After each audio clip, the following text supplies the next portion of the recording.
Thank you for the intro. Good afternoon. It's good to be here. Our mantra at Kiniksa is every second counts. So let's get started. Please note that I will be making forward-looking statements today that are subject to risks and uncertainties. A review of these statements and risk factors are found on this slide, as well as under the heading of risk factors in our SEC filings. It's a thrilling time at Kiniksa. Our passionate employees are focused on rapidly developing and commercializing life-changing therapies for patients that are suffering from devastating diseases. Since starting the company just over 3 years ago, we've built and advanced a pipeline consisting of 5 programs that are at various stages of development. All of our programs are centered on rare and specialty autoimmune and autoinflammatory diseases. They're all steeped in strong biologic rationale or validated mechanisms, and there's the potential for multiple follow-on indications across our entire portfolio. Our mission is to build a fully integrated global company by discovering, acquiring, developing, and commercializing our programs. We put the patients at the center of everything we do, and we're resolute in following our data output and allocating our capital to the highest possible value opportunities across our entire portfolio, discovery efforts, and additional business development activities. This is our pipeline. Starting with Valoncept at the top, we're now enrolling in a single pivotal phase 3 study in recurrent pericarditis. Next, Mavra, or Mavra, which is a bit easier to say, is enrolling in a global phase 2 proof of concept study in giant cell arteritis, or GCA. For KPL 716, we plan to advance into multiple chronic pruritic diseases, starting with a phase 2A, 2B study in prurigo nodularis this year. And KPL 045 and 404 are our preclinical programs, both of which are important mid and longer term value drivers for the company. Early last year, before our IPO, we outlined some pretty aggressive goals for the company. For Valoncept, we plan to report interim phase 2 data and start the phase 3 study. For Mavra, file a new US IND and complete the ex-US submissions, and also start a global phase 2 study in GCA. And for 716, report the phase 1A, phase 1B data and start the repeated single dose study. In addition to all that, we plan to advance both 045 and 404 closer to the clinic. As you can see from the left of this slide, we did all of that. I'll now go over the programs in a bit more detail and also review some of the 2019 goals that are shown here on the right. Valoncept is an IL-1 alpha and IL-1 beta cytokine trap and an approved biologic for an ultra-rare autoinflammatory disease called CAPS. There's strong scientific rationale for the role of IL-1 alpha and IL-1 beta in recurrent pericarditis, which is a serious autoinflammatory cardiovascular disease. We're now enrolling in a global phase 3 study called Rhapsody, which is double-blind, placebo-controlled, randomized, and assesses both efficacy and safety in this potential new indication. And upon approval, this would be the first non-steroid therapy for patients that are suffering from this debilitating disease.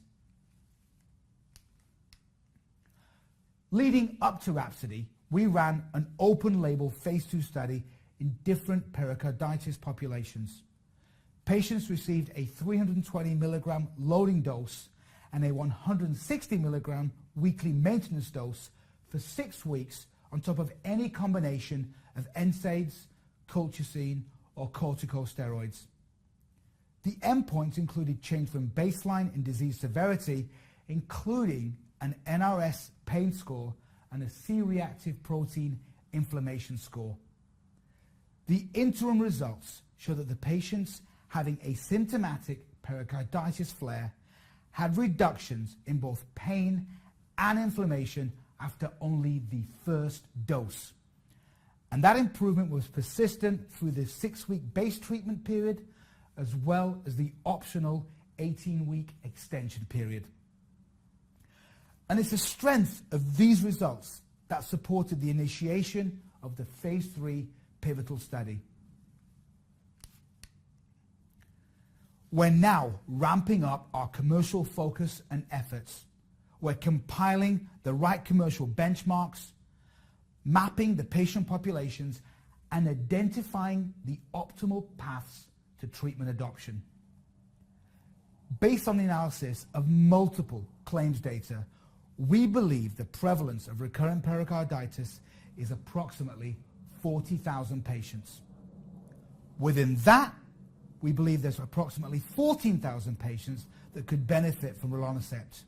And within that, approximately 3,000 patients with refractory disease, 6,000 that are poorly controlled or steroid dependent, and 5,000 who are steroid intolerant. We'll focus on the refractory patients first, and then, with positive physician experience and payer access, treat the poorly controlled patients, and ultimately aim to become a steroid-sparing option. Moving on to Mavra, this is a GM-CSF receptor inhibitor. The focus here is on high unmet need vasculitides and inflammatory cardiomyopathies, starting with giant cell arteritis. There's only one approved therapy, and it's an adjunct to steroids. Mavra is a potential first-in-class molecule as it acts more upstream and targets the actual cytokine responsible for the pathology of the disease. GCA is an inflammation of the muscular arteries in the body, which we believe is driven by GM-CSF. The estimated US prevalence is between 75,000 and 150,000 patients, and 50 to 70% of patients have refractory disease or are steroid dependent, often for many years. This is the design of the ongoing global phase 2 study. It's double-blind, placebo-controlled, and randomizes patients 3-2 with 150 milligrams of Mavra subcutaneously once every 2 weeks, or to placebo on top of a 26-week steroid taper. And the primary efficacy endpoint is time to flare. Our third program, KPL-716, is a first-in-class monoclonal antibody that inhibits 2 key cytokine pathways, IL-31 and oncostatin M. There's the potential here to provide differentiated efficacy in a number of pruritic, inflammatory, and fibrotic diseases. Our first indication is prurigo nodularis, which is often a devastating inflammatory skin disease for which there are currently no effective therapies. The estimated US prevalence is approximately 300,000 patients, and we plan to start the phase 2A/2B study in prurigo nodularis this year. Last September at EADV in Paris, we presented phase 1A, phase 1B data from healthy volunteers and patients with moderate to severe atopic dermatitis, which was used as a proxy for pruritic diseases such as prurigo nodularis. Single doses of 716 were shown to be well tolerated and provided an evidence of target engagement and an early signal of efficacy in reducing both pruritus and inflammation. The reduction in pruritus was rapid and occurred within the first week of treatment, as measured importantly by both pruritus VAS and worst itch NRS. As you can see from these graphs, we also saw positive improvement in sleep data and the reduction in disease severity compared to placebo. We're now dosing patients in the repeated single dose cohort to help us better understand the full power of the mechanism. And those data will also give us key insights into inflammatory disease response markers and whether there's a potential in larger fields such as atopic dermatitis. Turning now to the mid and longer term value drivers. KPL 045 is a first-in-class, fully human monoclonal antibody that inhibits signaling between CD30 and CD30L. It's a key T-cell co-stimulatory receptor that's involved in activated effector memory function. The proof of mechanism has been established in several validated preclinical models, including non-human primates. And we plan to file an IND in the second half of this year. Our next program, KPL 404, is a monoclonal antibody that inhibits the CD40 co-stimulatory receptor. It modulates a central node of T-cell dependent B-cell mediated antibody responses. It has the potential to be a best-in-class molecule for the treatment of a number of autoimmune diseases, and the proof of mechanism has also been established in a non-human primate model. And the IND for this program is planned for the second half of this year. This is where we are in terms of our finances and other pertinent corporate highlights.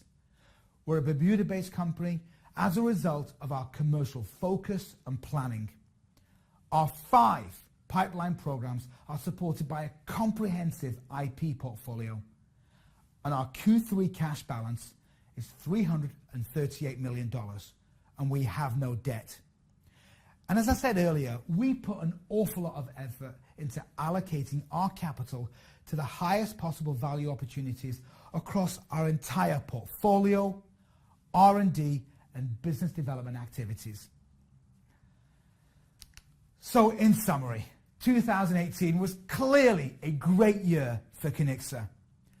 Moving forward, we plan to continue to execute and build momentum as we drive towards our goal of becoming a global, generational company. This year, we plan to enroll in the Valoncept pivotal phase 3 study and outline our commercial strategy. Enroll in the Mavra phase 2 study and announce an additional indication. For 716, we plan to advance into multiple pruritic conditions, starting with a phase 2 in prurigo nodularis, and also report data from the repeated single dose study in the second half of this year. On top of all that, we plan to file INDs for both 045 and 404 in the second half of this year. So clearly, as you can tell, we have got an awful lot going on, but we are jolly well on it. Thank you.